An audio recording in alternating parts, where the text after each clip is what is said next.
Hello and welcome. Campbell here from Spiral Up.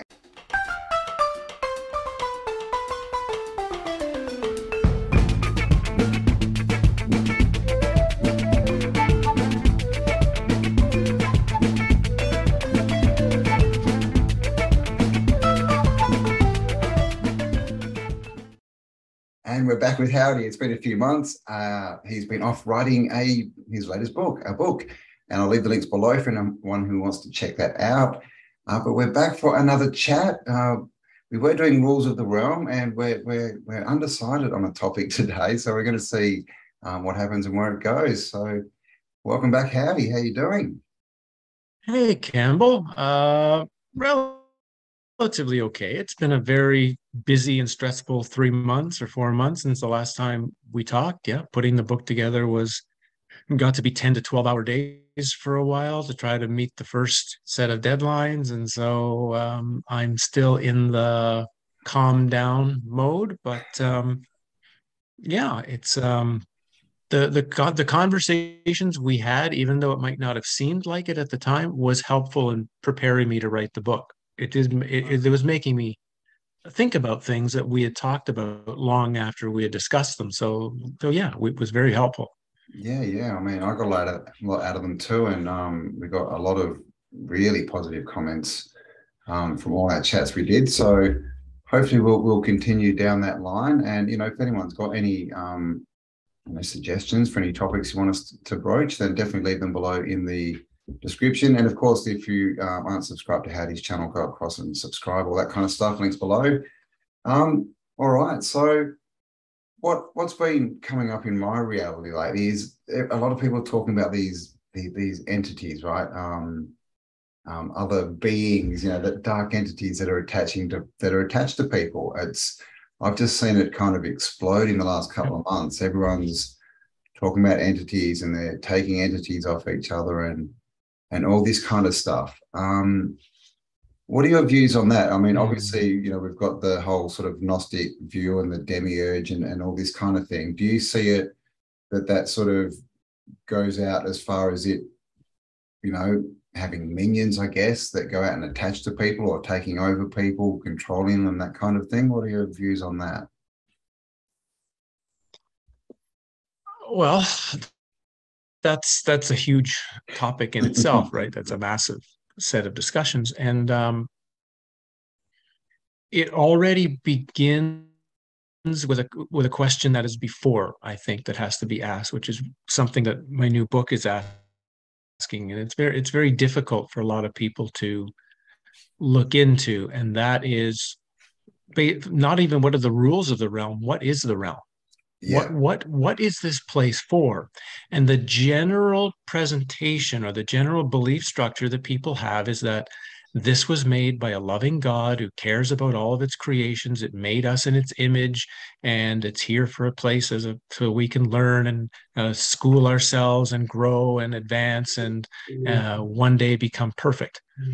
That's the kind of, a place where we can have all of our wishes come true. So that's the standard, that's the message. So as people deal with the reality of the place, the difficulty, the suffering, the pain, the constant inner struggle, it becomes hard for people to try to match those two up, to match up the belief structure and the way reality is experienced. And there's a third option, which is that it was not created by such a creator, that it was, as you say, the way the Gnostics or the Cathars or other groups saw it, that this is actually created by an evil being or an AI type being. And so we live in a completely different reality than we think. And then the topic of entities make more sense depending on you're seeing where they might originate. Because I agree, it's obvious that you see their influence. The question is, where do they come from and what are they doing? Yeah. Indeed. Well, I think as we go down this, this awakening process, if we want to call it that, over the last few years, the whole influence of religion, people are starting to realize that it is just kind of talk, isn't it?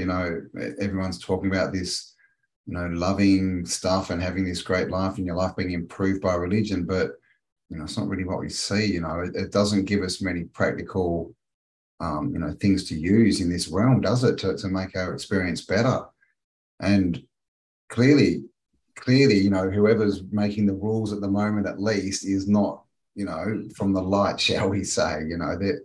So the question is, what is this place? Is it, and I've sort of talked about it a lot as, a created place that then has had like an overlay, like, an invasion of types that's come in and sort of overlaid and put a false perception of reality across, what we're perceiving. But you sort of talk more about this and the, Gnostics and Cathars and that this is actually created by the demiurge, which, we would interpret as the devil, right? Yeah, I mean, those are, it's not just religion. I mean, of course, now that the New Age movement is so prevalent that as soon as you turn away from religion, generally you get hooked into the New Age. And the New Age is just, instead of one religion, it's a whole lot of religions sort of packaged together, right? Various things and pieces that have just kind of been, so it's still religion, just in a different format. Yeah. So you've got this being presented on a very high basis, and it's, let's face, particularly on both of these sides, it's big money. They generate massive amounts of money. They're money machines, what they are. And if you have a money machine, you've also got to have a product that you sell. And this is something people, I think, tend to forget. And I got caught in it 20 years ago myself, because it was like, well, these are all the books. This is all the presentation. These are people who've been doing this longer than me. They must be right. They must know something. And it's so easy to get fooled. And I think that's, before we even go to the discussion, because you made a good point there about the overlay, because there's different ideas behind it. Mm-hmm. But something I've found now in the last months of writing the book, and just in my life, it's not just from the book, is that the level of deception we're under is so deep. There are so many layers of false that we are dealing with, that we have believed to be true most of our life, and we don't find ways to test them. We like the one I just gave at the beginning, made by a loving creator. We take that in automatically and don't say, wait a minute, where did I get this belief from? Where did I get this idea from? How can I test the validity of it? Because the layers and layers and layers of lies is so prevalent, so massive here. Yeah, well, I think, when we look around at things like nature, we see that it's obviously this wonderful, amazing thing, but now that we're in this sort of the tech, we've got all this technology, we can see that that's what they do with movies, right? It's all this scenery and that they can create. So, if this is some kind of simulated reality, at least, what we're seeing, then that's what that's what these sort of beings tend to be into, right? They create all this stuff for us to look at and all this sensory stuff to take in, so that we don't really see what's going on in the background. And that's exactly what Hollywood is, and all the movies. It's all this, but in the background, there's this message going into your subconscious. So, I mean, this is the thing, that does the fact that nature's, awe-inspiring, does that mean that it's made by God, by a good God? Is because that's, I mean, I guess that's really one of the base things that people sort of are using as a example, right? Is, well, look at this place. That's the garden. Well, it is and it isn't. I mean, look at this. Look at the setup of nature. Everything is eating something just to stay alive. Everything is in constant anxiety, because I mean, how many worms have died in the last minute to feed all the birds? How many mice have died in the last 5 minutes to feed all the things that are, how many small minnows have been killed by fish? And my cat love my cat, but it's a professional mouse hunter. I mean, that's what it does. It clears the space around my farm of mice. And I've heard a lot of mice screaming as my cat has been playing with it and killing it. It's as beautiful as nature can be at times, and as still as it can be, it's also a slaughterhouse. And so people tend to forget that. They like to focus on the one side of it, and it's like they put the blinders onto, how many things just died in the last minute. Like the system itself, the system that has been set up for what we're calling energy transfer, and this is where these what you're calling archonic beings or parasitic beings, entities, come into, is energy transfer. And the system is set up here for energy transfer and movement. And interestingly, energy transfer through killing another creature and actually the suffering of that creature. So it's in a sense, the entire setup of the place, first of all, is very, very difficult to deal with, even though you have places of respite, places of beauty, places of power and opening. But that other part doesn't go away just because you found a nice spot in it. It's still going on. So that's where it starts to, I think, become hard for the average person to start. What's the word I'm looking for? Cognitive dissonance. When they have to start explaining the idea compared to an honest view of the reality they experience. Yeah. And that's where entities start to come up in the discussion, right? Yeah, I mean, I'd never thought of it that way.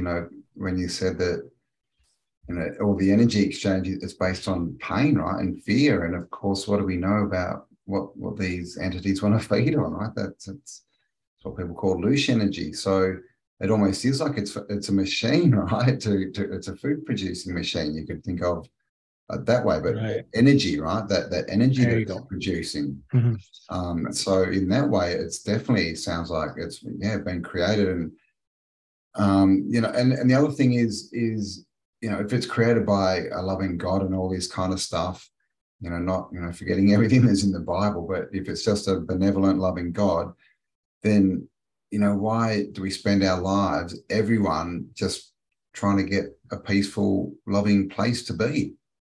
Like that's the struggle of this reality, isn't it? Is trying to find that place that we think, a loving creator would create.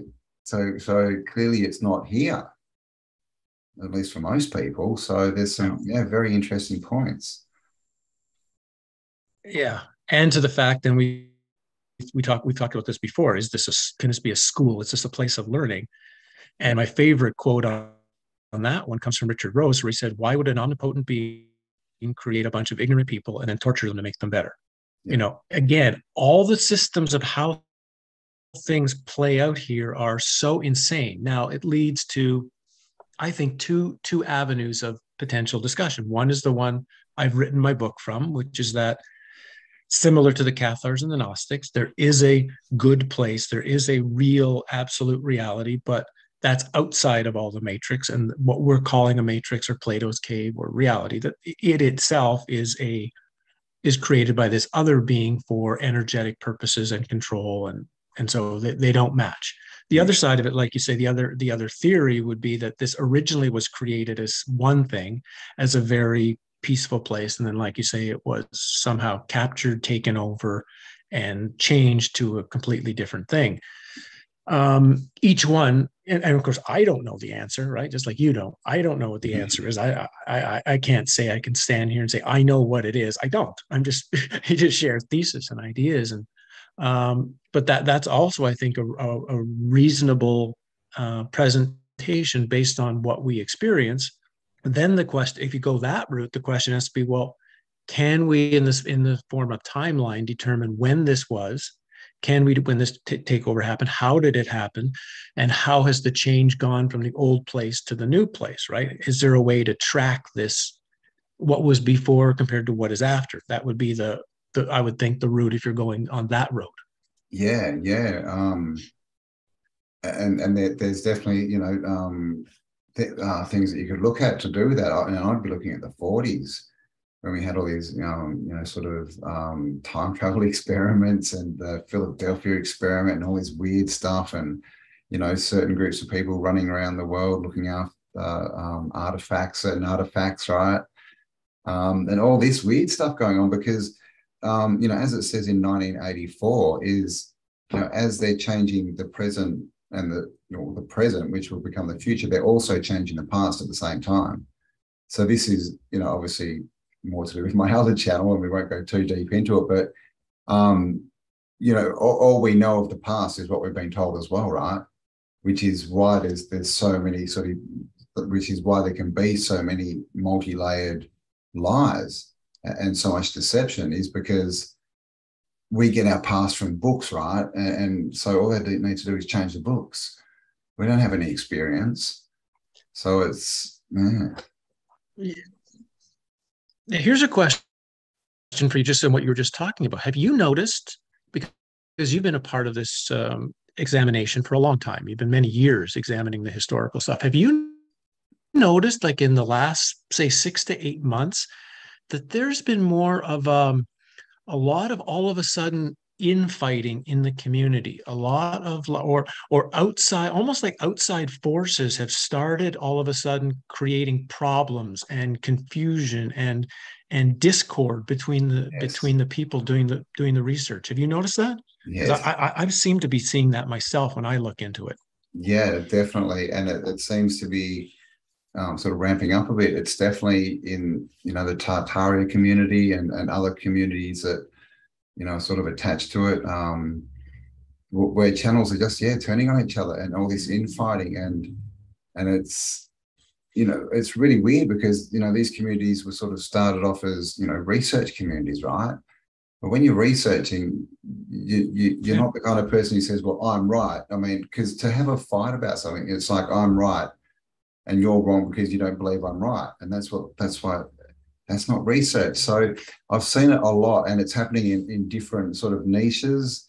And this is the thing. And I've spoken about it to a few people, and people have definitely mentioned, entities and attachments and things. Is this what's going on? Because there's a lot of shill calling. Oh, these people are shills, and this piece. And the last year we've been going, or 2 years, we've had this conversation of, is that the real person, right?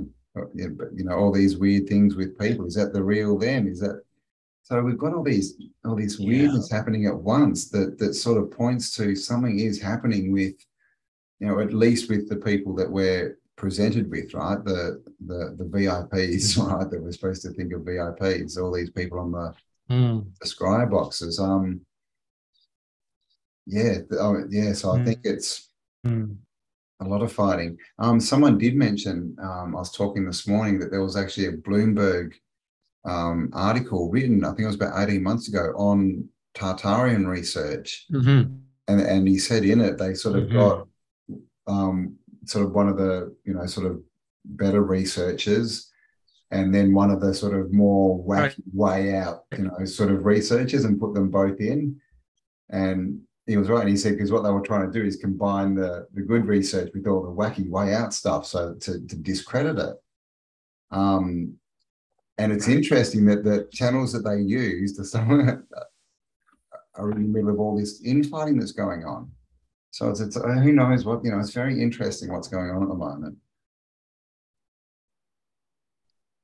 Yes, because I think that leads to sort of where we started, which you were talking about, these entities and whatever, is that this idea of energy and food movement is, we've also been given the belief, oh yes, there's a food chain, this thing eats the mosquito, and then this thing eats that, and then the fish eats that, and then we eat the fish, and it's over. We are at the top of the food chain. We run everything. We're the best, and there's nothing out there eating our energy. And I think if there's one of the biggest lies we're under, it's that one. And once you begin to see that such a system is only based on self-importance, that there must be something that eats us. And since nothing that eats us directly, I mean, while we're still alive, not just dead, while we're still alive. So that means, since we're not seeing it physically, it means it's happening in a non-physical form. And that will take you into all sorts of, that's the work of Carlos Castaneda. That's the work of a number of different, like you say, Robert Monroe and Luce. So we're likely dealing with non-human forms that are, at the very least, taking our energy just as way as we are eating the energy of other beings. And we don't say a fish is evil necessarily because it eats a minnow. That's how the system was set up. We don't say we're evil because we eat the fish. That's how the system is set up. Now we've got these entities eating our energy, and we naturally notice the energy loss. We notice the problems, and we instantly call them evil, other than they're just potentially the next thing in the system. The problem is that, like you say, we may have elements of the system extra implanted that are specific to manipulating humans. So we've got potentially these two types of entities. We've got the ones that are just part of the system itself. They're just doing what they do. Then we've got these potential other ones that are, in a sense, designed to make sure the simulation moves on in the way the simulation was designed, and doesn't start changing, doesn't start evolving, doesn't start becoming something else. And those entities are designed to keep it under control. So we maybe got these two things going on. But once you start to realize, I think, that the energy we bring in is a potential food source for something else, it also starts to have to ask, well, what is energy? What does my energy do? And how am I in control of my energy? Or am I not in control of my energy? And I don't know why every day I get exhausted, even though I don't do anything. Where is that energy going? Yeah, well, that's a good one, right? I think we've all experienced that in the last couple of years at some point, just suddenly having all your energy disappear. And of course, we've all been in a state of, not a normal state. There's been a lot of fear around, a lot of uncertainty, all this kind of stuff, which, as far as we know, is kind of an opening for these entities to sort of get in and feed.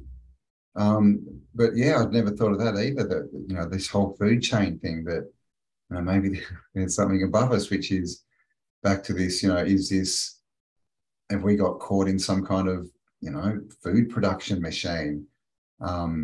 Or is it that it's being taken over, and they're instilling the fear, right? Instilling the war, instilling all this stuff to turn us into food. But again, then if you look at the design of the whole planet, or the whole realm, I should say, don't want to offend everyone. It's clearly it's set up on not a nice experience, right? Because when you were talking about that, I was thinking about dogs. I mean, what about dogs, right? A man's best friend. Every little kid just wants a dog, but how cruel is it that they only live 8 to 12 years? You only get the joy if you then agree to put up with the pain that comes at the end of it.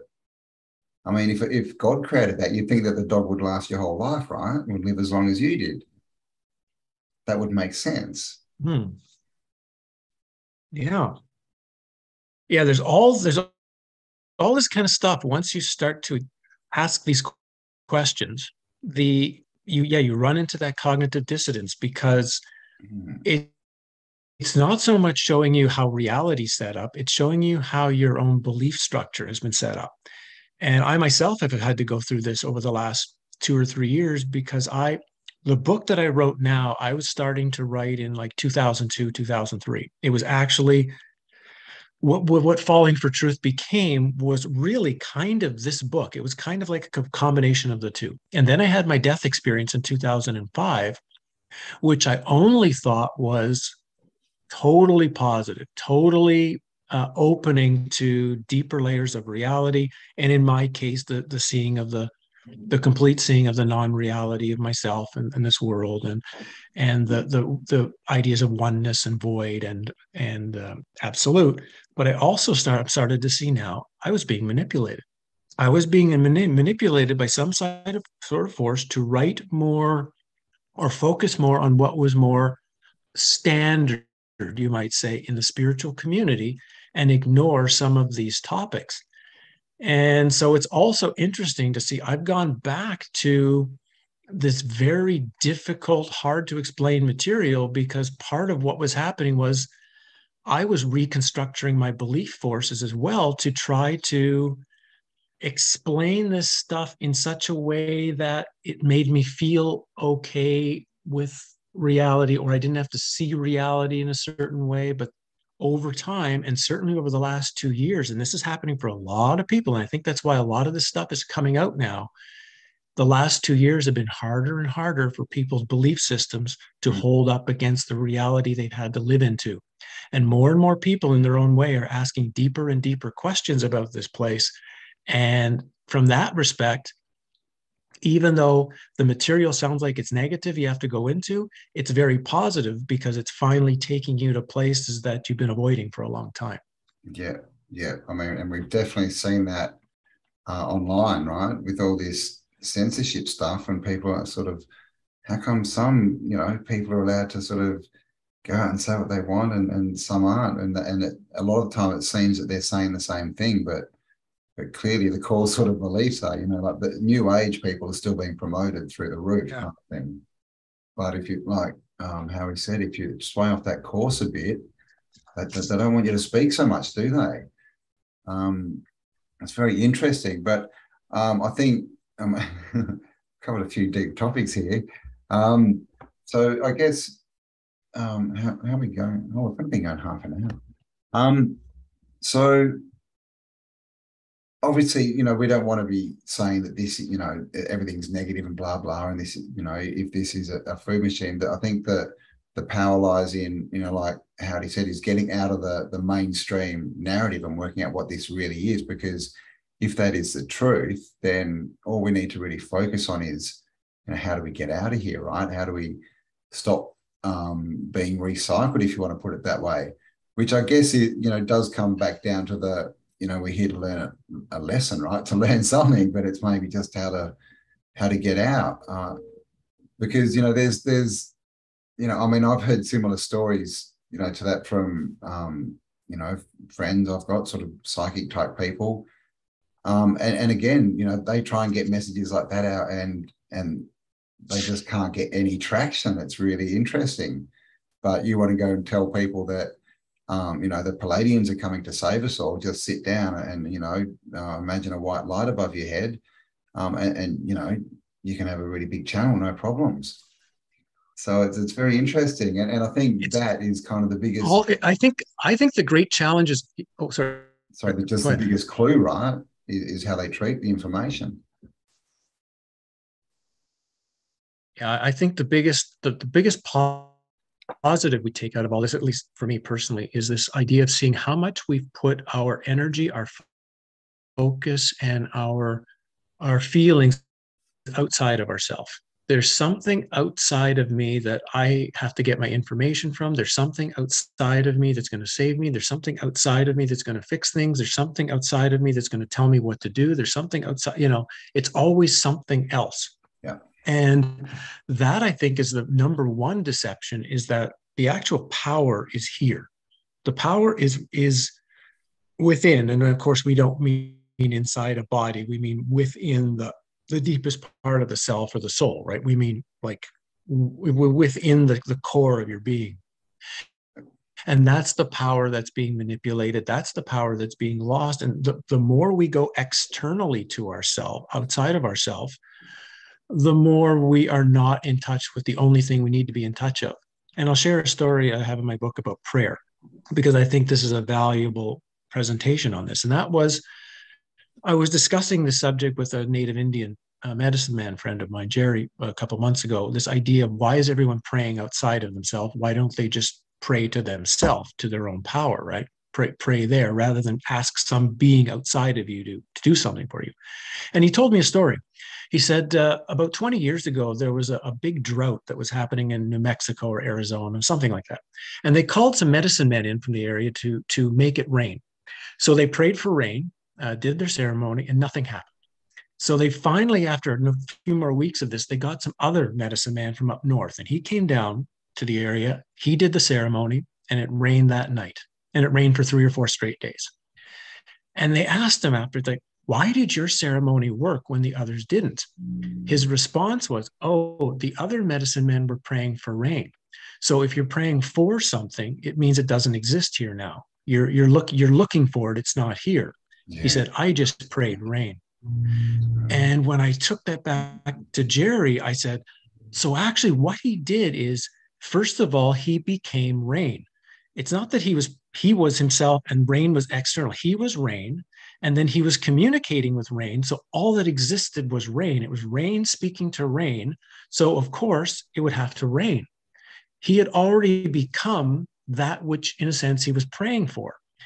And so I took that out afterwards, because I do a lot of blueberry picking right at that time of the year. And I would always go out blueberry picking, and I'd leave a prayer. I'd leave an offering and give a prayer to nature, give a prayer to the blueberries, give a prayer to the area. And then I thought, why don't I first become a blueberry before I make the prayer? Don't make it Howdy praying the blueberry, blueberry praying to blueberry. So I did that. Those days' harvests were beyond anything I could imagine. It was just blueberries everywhere. There's a secret in there somewhere, again, of when we don't put the focus external, when we put the focus internal, it all starts to change. I mean, that's kind of what they teach in the the self-help, make money kind of niche, isn't it? Is got to imagine that you've got what you already want. But I mean, I guess that's, you're taking it a step further, is imagine you are what you want. But that's very interesting. And that kind of leads into the question I had is, if this is, if this is a place where we're trapped, if we're just saying that, we still seem to have this, we still seem to be creators to at least to some extent, right? People do seem to create their own realities through their thoughts to some extent, at least. So, is that the way out? Is that the way out, to ignore? Because, this is the thing, is they've got us because most of the thoughts we're thinking aren't ours, and they're thinking outside, and they're thinking the program, and then that's creating, the outside world we see, right? The collective reality. So if we get out of that, is that, the way out is in, right? Which we hear this a lot, but do you still think that we're creators? Is that like a fail safe? And is that maybe, if we want to put it back in a lesson sort of way, is that the lesson, right? That we've got to believe that we'll learn that we are the creator, the God. And until we do, then we're sort of stuck. Kind of yes and no. I like the first part where you say the way out is in. I think that's, if there's a mantra you could put like over top of your doorway every time you walk in and out of your house, that's it. The way out is in, right? It's, as long as the focus is out, you're in. As long as the focus is in, then you're out. It's sort of backwards, right? Gotcha. This idea, are we creators? This is really tricky, because again, this is another thing people want to believe. Yeah. It makes us feel good. It makes us feel like we're in control of this place. And on the other hand, there does seem to be elements where things we've put our mind to or things we focused on do occur, positively and negatively. There seems to be this interaction. I get the sense, this is just, again, my opinion, right? I don't know for sure, but my opinion now seems to be that, similar to a video game character, we are given X number of possibilities, X number of choices, X number of, things that are easy to do. But it's limited. It's not like we don't have like a million choices this morning. We might have 5,000 choices of things we can do. Now, it seems like there's a lot, but really that's limited from the standpoint of when someone says you have total free will here. Well, total free will means, if I want to be the quarterback of the Dallas Cowboys tomorrow, or, I can. And we know that's not true. So we already start to see that the supposed total free will starts to shrink. We also know it's not zero either. It doesn't seem like we are absolutely programmed robots that only do what we are. So there's this, where's the middle ground, and what is it we have? Because again, I think, this again, just me, the more we put our focus on the trying to fix the world, fix the dream, fix the reality, we're going to get ourselves stuck in so many layers that we don't understand what we're dealing with, and probably just waste our energy. The number of people who've been praying for world peace for 50 years, that's going nowhere. But the ones who have put their energy on themselves and their environment, in the localized environment they exist in, where they can actually interact with it, now you have something that can have an impact. So I think it's downscaling it a little bit, and downscaling it to something that does seem to be manageable, and put the focus there so there will actually be a result, as opposed to starting to get bigger and bigger and bigger. And even if there is some potentiality, it's getting so big that the impact seems not to happen. So I think it's scale. It's finding the right scale of work. Yeah, because we've discussed this in our previous videos. Is, because clearly on one level we do manifest, but clearly on other levels we don't manifest everything. Well, definitely not everything we want, right? And I mean, I guess that's up to debate. Right. Is there subconscious and stuff going on that we're not, or are we not becoming, the blueberry? Are we not becoming the whatever? But they're obviously, bigger questions. But I think, what it comes down to is we're stuck somewhere that we don't want to be. Most people aren't enjoying their lives. We're all working out that we're ruled and controlled. All these systems that we were brought up, told to believe were for our good, like medical school, all this kind of stuff. We're worked out pretty quick. They're the opposite of what we were told. So really, I think the takeaway is, it's all in us, right? It's up to us to start focusing on what we want and creating, with whatever we can. And I guess, as it's like anything, right? Like a muscle, the more you use it, the better you get at it. But because the problem is everyone's creating from the program. So it's getting away from that and going within. And I guess the first thing is, people just don't know what or who they are, right? And if you don't know who you are, you don't know what you want, because we don't spend time with ourselves. So it's all well and good. And people say, oh, I go inside. But, I think that's the first point, isn't it? Just to sit down and in a quiet room and breathe. Not even necessarily ask yourselves questions, because the new ages, it's like, it's all meditation, but it's all guided meditation, and think about this and do this while you're meditating. But I think that's kind of again, it kind of goes against the grain, right? They're teaching the wrong thing. What do you think? Do you think that's another program? Yeah, I mean, first of all, I think it's just, the first step would be, whatever practice you want to use is step one is, I want to see clearly.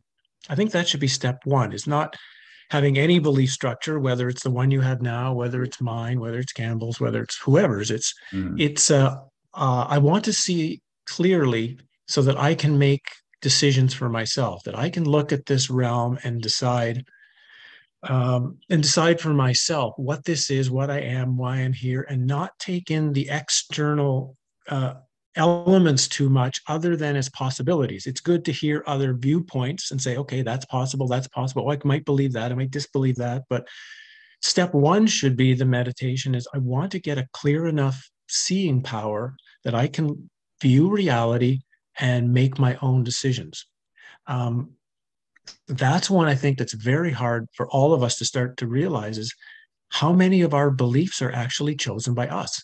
How many of all of our beliefs have come from mom and dad, from teachers, from TV, from school, from our friends around us, from books, that not many of them have come directly from our own experience and directly from saying, what does that mean to me? What do I really think about reality? I mean, that's kind of what philosophers do, or what they're supposed to do, is push away all of the external ideas and come up with their own formal seeing. So I think that's the first thing. Become your own personal philosopher and pray, or have your prayer of, I want to see clearly. Once you do that, then you're going to start having an idea of how you're going to react or not react with the world, the clearer you see it. Very good advice. Yeah, I think, the first belief we need to sort of work on is the belief in ourselves, right? And when we get these ideas to believe they're valid, I think that's another thing, is people, when they spend time, they might get their own ideas and that, but they're like, oh, well, it's just my idea. It's not really valid or anything. But the thing is, we've all got our own unique experience. What if that's what you see and you believe, then it is valid to you. So you know, and that only comes about because we're all always, you know, the outside again, right? We're always putting ourselves up against other people, which is the outside world. So yeah, I agree. Work out, who are you listening to? Are you listening to other people, or are you listening to yourself? And I mean, that in itself is a big exercise to sort of start working out the monkey mind and all these things that are going on in our head, and try and get that place where you actually, you know, get an idea. And I used to think about it a lot. You know, original thought. I mean, how often do we get original thought? What we would think of as an original thought? Because most of the time it's just replaying, right? All this information and secondhand information and opinion. Yeah. But to actually get an idea, which people used to call, you know, sparks of inspiration, I think that's what we need to work on, getting back to that, and then actioning it, right? Then or like you just said, the meditate, or like you said, the meditations were trying to tell you what to do and what to think and what to act, rather than just put yourself in a space where you can know what to do yourself. Wait for the answer to come, not expect something, just trust. Well, there you go. I think that's a very good place to end it. All right, so thank you. So I think it is too. Yeah. And, you know, it started off, obviously, you know, that wasn't always positive at the start, but the thing is, you know, it's a positive ending. There's a message here that, you know, we don't want to keep going around in circles, and however you want to describe this realm, clearly we all want something better. And so the way out is in. So there you go. So we'll be back in a couple of weeks. Like I said, Howdie's got a new book out. I'll leave all the links below. And the last series was Rules of the Realm. Maybe we'll sort of get more into what is the realm, right? Maybe we'll go down that track on this little tour. Yeah. Where are we? What are we doing? This was great again. Thanks, Cambell. It's always interesting how we start kind of with no idea, but we end with something that tends to be useful. Yeah, it's good. Yeah, I definitely enjoy our conversations. And so guys, leave us a like, a comment, go across, give Howdy a like and a comment and a subscription, and we'll see you all again in a couple of weeks. Bye for now.